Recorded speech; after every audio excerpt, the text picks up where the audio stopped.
예를 들면 유소년이다. 뭐 다른 것도 다 마찬가지 개념인데 유소년이다. 근데 이제 문제인식부터 해서 하나님이 나타내시는 뜻이 무엇인가, 계획도 보고 필요, 사람들이 필요로 하는 것이 무엇인가, 또 내가 우선적으로 원하는 것이 무엇인가, 또 원하지 말아야 하는 것이 무엇인가, 이걸 생각하면서 이게 어떻게 되냐면은 좀씩 이렇게 커지게 돼요. 이런 분야가 이렇게 커지게 되면서 여기 사이가 가까워지는 거예요. 거기에 대해서 이제 좀 더 정리를 해보면서 항상 뭐 똑같은 비율로 생기진 않지만 예를 들어서 내가 이해가 적을 수도 있고 아니면은 뭐 그들에 대한 이해가 적을 수도 있는데 이런 정리를 통해서 이게 이렇게 커져가는 거예요. 형성되는 거죠. 그럼 이제 어느 정도 이게 형성이 됐다 해서 이제 문제인식이 다 되게 되면 그 다음에는 원인이해 단계에서 이게 왜 원인이해 단계가 되는지는 이제 방법 적용을 해보다 보면서 이제 더 알게 되거든요. 근데 이제 원인 이해는 뭐냐면 이걸 이제 다가가는 그런 과정을 보여줘요. 이렇게 해서 이렇게 다가가는 이게 이렇게 항상 오른쪽이 자신이 되고 크기가 어떻든지 간에 위가 하나님이 되고 왼쪽이 타인이 돼요.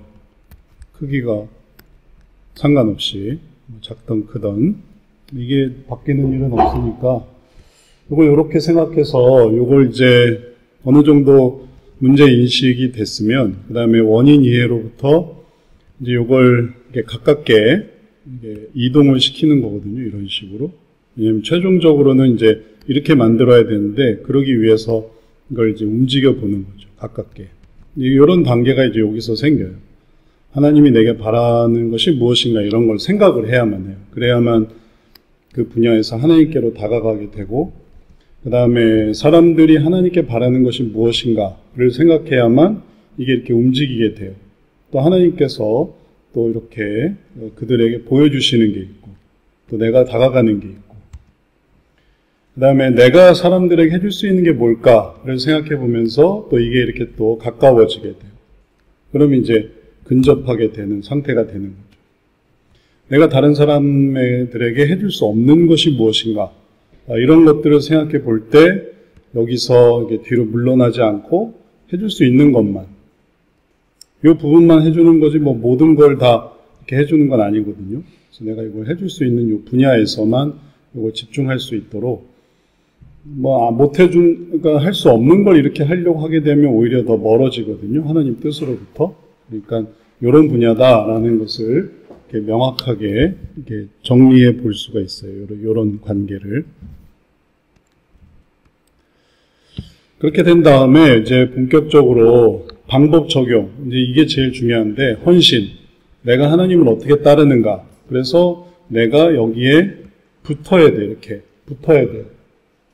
그러면 유소년들에 대해서 예를 들어 유소년에 대해서 내가 어떻게 따르는가라고 해서 헌신을 한다면은 구체적으로 내가 뭘 뭐 그들에게 나아간다든지 혹은 뭐 자원을 한다든지 뭐 계기가 있어야 될 거 아니겠어요. 그 전에는 뭐 구체적으로 뭐가 없다 하더라도 여기서부터는 구체적으로 뭐가 이제 있어야만 하는 거죠.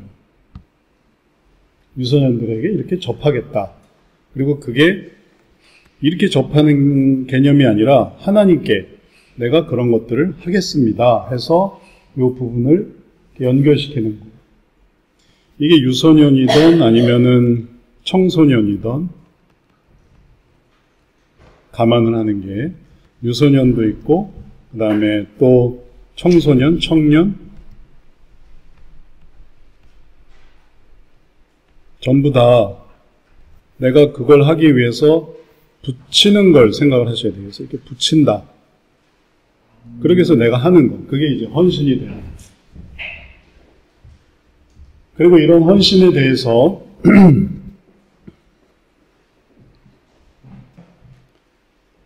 하나님의 관점으로 대상을 보기 어떻게 하는 간구. 그래서 하나님의 관점 이렇게 연결돼서 그런 관점으로 그들을 보려고 하니까 그들이 또 붙어요. 그러면 이렇게 붙는 과정이 간구가 되는 거예요.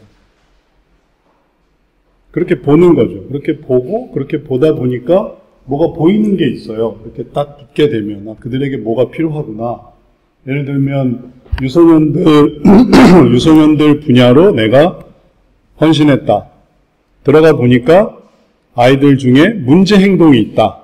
그 문제 행동을 이제 보는 거죠. 내가 도와줄 부분이 뭐다. 뭐 교육 부분은 뭐 다 알아서 하는데 내가 상담자로서 그래서 뭐 이 영유아 과정에 이제 강의나 특강이나 이런 걸 가보게 되면 자녀들, 부모님들, 부모 교육으로 이렇게 특강을 가보게 되다 보면 문제 행동을 막 이야기를 해요. 뭐 말을 안 들어요, 집중을 안 해요, 돌아다녀요, 막 그런 어떤 문제 행동을 많이 얘기하는데 그런 것들을 이제 부모들에게서 보든지 아니면 내가 직접 이제 목격하는 거죠. 얘가 되게 문제다. 예를 들어서 이렇게 유소년으로 이렇게 모여 있는데 이렇게 빙빙 도는 어떤 애가 있다. 소외된다. 혹은 참여를 못한다. 그러면 이제 그게 포커스가 되는 거죠. 그래서 요 헌신은 내가 그 부서에 나아가겠다 하는 과정이 되는 거고, 그리고 들어가서 이제 살펴보는 거예요. 근데 눈에 들어오는 어떤 대상이 있다. 문제. 근데 교사들이 그 대상을 어떻게 할지를 모른다. 왜냐하면 상담적인 마인드가 없으니까 그냥 다 회피한단 말이에요. 다른 교사들은. 근데 나는 상담을 배웠어요. 그러니까 상담을 배운 사람으로서 이제 문제 행동에 대해서 이제 주목하는 거죠. 아, 얘네들이 혹은 이런 부류의 문제가 있구나. 그럼 이제 이게 붙게 되고, 그래서 그들에 대해서 노력하면서 그들을 도울 강구를 하는 거예요. 그들이 내가 혹은 그런 문제들이 내가 도와줘야 될 문제군요. 문제를 찾는 거죠. 그 다음에 그냥 문제를 덜컥 도울 수는 없으니까 대상에 대한 지식을 수집을 해야 돼요. 그래서 다가가서 그래서 이 두 개가 이렇게 만날 수 있도록 얘기도 좀 해보고 아니면은 그 사전에 어떤 얘기가 있는지 저도 이제 유초동부 전도사로 이제 사역했던 때가 있었는데 그때 하여튼 말 안 듣고 부모님 말도 안 듣고 와서 전도사님 말도 안 듣고 교사들 말도 안 듣고 아주 골치를 썩던 그런 아이들이 있었어요. 그래서 걔네들에 대해서 걔네들이 왜 그럴까? 왜 걔네들이 이렇게 빙빙 돌까? 혹은 걔네들이 왜 이렇게 와서 놀려고만 하고 예배는 잘 안 드리고 왜 그렇게 어려움을 나타낼까? 그러면 거기에 대한 이제 기본적인 이제 지식을 쌓아야 되는 거죠. 배경적인 지식을. 그러면은 그렇게 하다 보면서 지식을 쌓게 되면 그 학생을 어떻게 하든지 못하든지 내가 알아가는 게 있어요. 그리고 이런 부분에서 이 세 개가 준비됐으면 이 단계의 이 방법 적용, 구체적인 방법 적용의 마지막 단계는 자문이에요. 지혜로운 자들의 조언을 어떻게 얻는가 해서 이 분야에 대해서 제가 할 수 있을까요? 혹은 또 할 필요가 있을까요? 해서 하는 게 좋겠습니다. 자문. 나 혼자서 덜컥 결정하는 게 아니라 교사들의 얘기도 들어본다든지 혹은 또 담당 목사님의 얘기를 들어본다든지 혹은 담임 목사님 얘기가 있다든지 그럼 이런 상태가 되면은 이제 방법 적용이 되는 거예요. 여기서 더 들어가게 되면 변화 형성으로 나아가는 거고 그래서 묵상,